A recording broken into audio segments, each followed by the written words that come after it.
1. They came as night fell. Nicholas narrowed his eye along the gun. He stood pointing the barrel through a gap in the fence.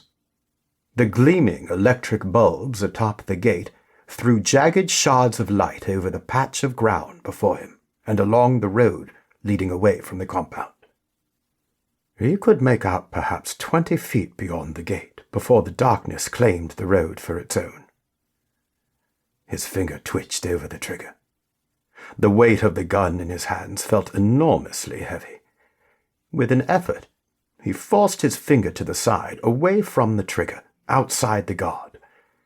Even so, his body disobeyed him, and it slid inwards once more to rest on the thin curve of metal.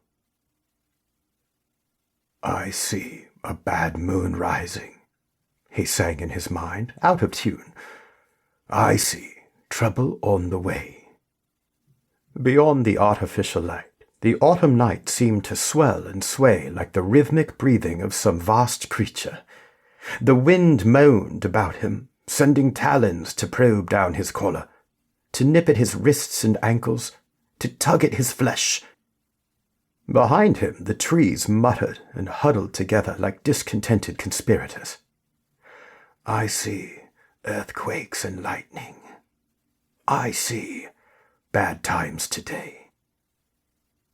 Over their heads was the curved slash of the moon.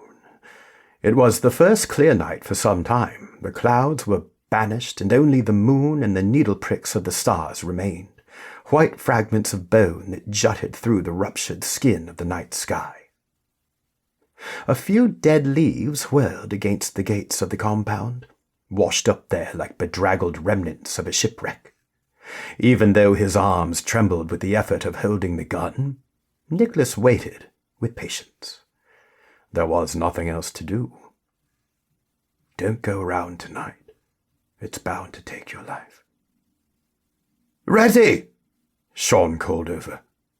The other boy stood behind the gates, his rifle jabbing out between the struts. On the other side, Shania was poised to fire, her pockets bulging with ammunition. "Ready!" Nicholas called back.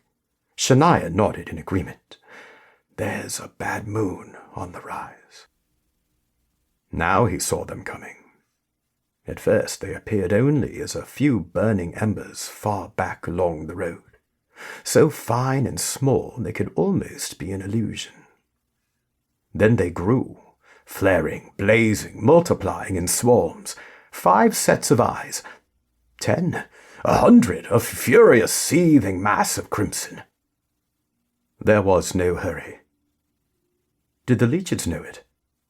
Certainly Nicholas, Sean, Shania, they knew it. There was nowhere left to run to. Nicholas waited for the leeches to come within reach of the light. His aim was better now, but he wanted to make sure.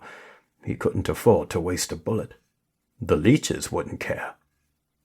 The light. It was the dividing line between themselves and the leeches.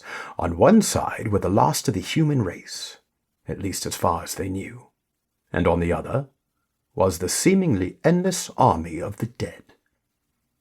Every night they faced one another across that thin slice of manufactured fire, and every night that line was crossed, and battle began anew.